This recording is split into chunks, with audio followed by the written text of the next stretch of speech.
दोस्तों आज हम आज़ाद भारत में सांस लेते हैं क्योंकि अंग्रेज़ों से हमें 15 अगस्त 1947 को आज़ादी मिली थी। और दोस्तों अपने देश की आज़ादी में ना जाने कितने लोगों ने सर्वोच्च बलिदान भी दी थी। और अगर हम आज़ादी की बात करें तो महात्मा गांधी का नाम सबसे पहले आता है। और अगर हम भारतीय स्वतंत्रता आंदोलन के इतिहास में महात्मा गांधी के योगदान के बारे में बात करें तो वास्तव में शब्द कम पड़ जाते हैं, क्योंकि देश अंग्रेजों से परेशान था और देशवासियों के तो अंग्रेजों के प्रति गुस्सा था ही, लेकिन फिर भी गांधी जी ने अहिंसा की मदद से देश को आज़ादी दिलाई। दोस्तों सन 1919 से 1948 तक भारतीय राजनीतिक मंच पर गांधी जी कुछ इस तरह छा गए कि इस युग को गांधी युग भी कहा जाता है, क्योंकि उनका मानना था कि हिंसा से जीतने के लिए हिंसा नहीं बल्कि अहिंसा का मार्ग चुनना चाहिए। गांधी जी ने अहिंसा और सत्य को हिंसा के खिलाफ लड़ने के लिए सबसे अहम हथियार बताया, इसलिए उन्होंने देश में शांतिपूर्वक कई आंदोलन भी किए। दोस्तों गांधी जी का जन्म 2 अक्टूबर 1869 भारत के गुजरात राज्य पोरबंदर जिले में हुआ था।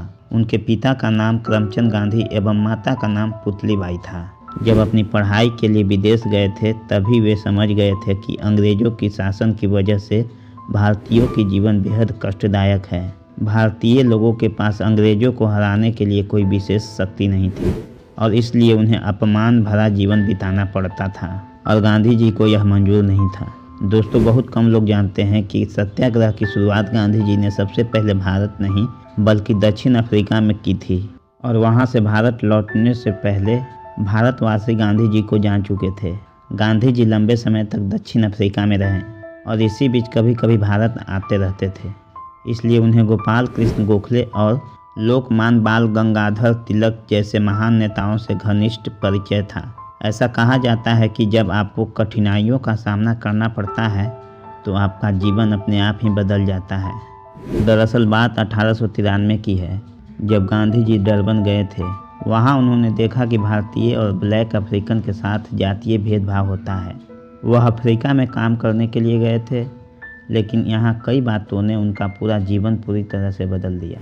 एक बार न्यायालय के एक अधिकारी ने उन्हें अपने पगड़ी निकालने को कहा, लेकिन उन्होंने ऐसा करने से साफ मना कर दिया और वह न्यायालय से बाहर आ गए। 31 मई 1983 को विक्टोरिया जाने के दौरान भी गांधी जी को जातीय भेदभाव का सामना करना पड़ा। दरअसल एक व्यक्ति ने गांधी जी को ट्रेन में प्रथम श्रेणी में यात्रा करने से आपत्ति जताई और उसने गांधी जी को ट्रेन में अंतिम डिब्बों में जाने को कहा, जिस पर गांधी जी ने अपना प्रथम श्रेणी का टिकट दिखाया और अंतिम डिब्बे में जाने से साफ मना कर दिया। हद तो तब हो गई जब उन्हें पीटर मेरी तबग रेलवे स्टेशन पर उतार दिया गया।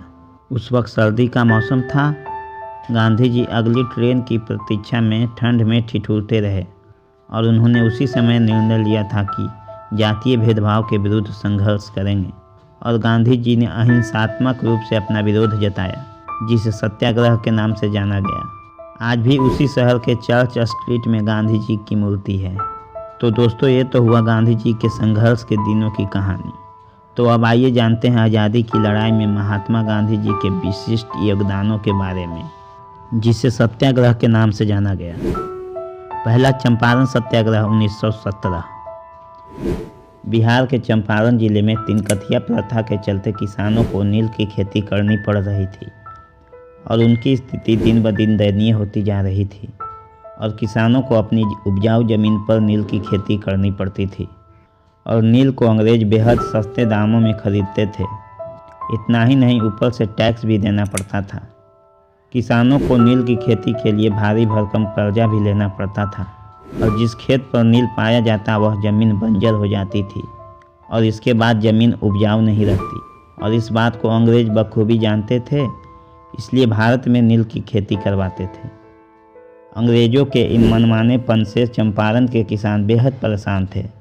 इसी कारण के चलते राजकुमार शुक्ला ने गांधी जी को चंपारण आने के लिए आमंत्रित किया। गांधी जी ने किसानों को समस्या सुनी और भारत में पहली बार सविनय अवज्ञा आंदोलन का रुख अपनाया। फिर क्या था, गांधी जी को यहाँ सफलता मिली और किसानों को सभी मांगे मान ली गई, और इस तरह से भारत में चंपारण सत्याग्रह सफल रहा। दूसरा खेड़ा आंदोलन 22 मार्च 1918। यह बात 1918 की है, जब गुजरात में खेड़ा नामक गांव में बाढ़ आ गई थी और इससे परेशान होकर किसानों ने शासकों से टैक्स माफ़ करने की अपील की थी। गांधी जी ने हस्ताक्षर अभियान शुरू किया और स्थानीय किसानों ने टैक्स का भुगतान न करने का संकल्प लिया। ब्रिटिश सरकार ने किसानों की मांगों को माना और टैक्स को कम किया। इस आंदोलन में बापू के साथ इंदुलाल याग्निक और सरदार वल्लभ भाई पटेल ने भी साथ दिया। तीसरा, असहयोग आंदोलन साल 1920। साल 1920 में असहयोग आंदोलन को शुरू करने के पीछे मेन रीजन जलियांवाला बाग हत्याकांड था। 13 अप्रैल 1919 को जो भी हुआ उसने बापू की अंतरात्मा को झकझोर कर रख दिया। गांधी जी बखूबी जानते थे कि असहयोग आंदोलन शुरू करने का इससे अच्छा वक्त नहीं हो सकता, क्योंकि भारतीयों के मन में अंग्रेजों को लेकर काफ़ी क्रोध भरा हुआ था। गांधी जी का यह मानना था कि शांतिपूर्वक तरीके से असहयोग आंदोलन को पालन करना ही देश को आज़ादी के करीब ले जा पाएगा। दोस्तों, जैसा गांधी जी ने सोचा था वैसा ही हुआ और असहयोग आंदोलन ने रफ्तार पकड़ ली। भारतीयों ने अंग्रेजों द्वारा संचालित किए गए स्कूल, कॉलेज और सरकारी कार्यालयों का बहिष्कार करना शुरू कर दिया। इस आंदोलन की शुरुआत 1 अगस्त 1920 को हुई थी, लेकिन फरवरी 1922 में चौरी चौरा कांड हुआ और गांधी जी ने इस आंदोलन को स्वयं ही समाप्त कर दिया। दोस्तों, चौरी चौरा कांड उत्तर प्रदेश में हुई और इस घटना में 22 पुलिस अधिकारियों को जिंदा जला दिया गया था। चौथा, नमक सत्याग्रह 12 मार्च 1930। अंग्रेजी शासनकाल में भारतीयों को नमक बनाने की इजाज़त नहीं थी और इसलिए भारतीयों को इंग्लैंड से आया हुआ नमक इस्तेमाल करना पड़ता था। यहाँ तक तो फिर भी ठीक था, लेकिन अंग्रेज़ों ने नमक पर कई गुना टैक्स लगा दिया और नमक एक आवश्यक वस्तु है और नमक पर लगे टैक्स को हटाने के लिए गांधी जी ने नमक सत्याग्रह चलाया था। नमक सत्याग्रह को डांडी मार्च, नमक मार्च के नाम से भी जाना जाता है।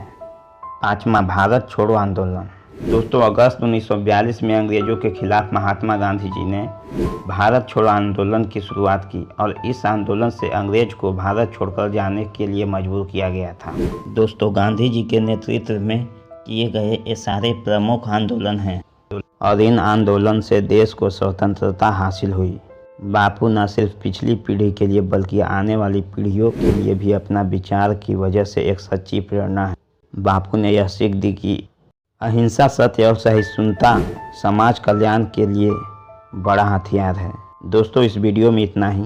आपको अपनी बहुमूल्य समय निकालकर वीडियो देखने के लिए बहुत बहुत धन्यवाद। अगर आप हमारे उत्साह को बढ़ाना चाहते हैं तो वीडियो को लाइक और चैनल को सब्सक्राइब जरूर करें।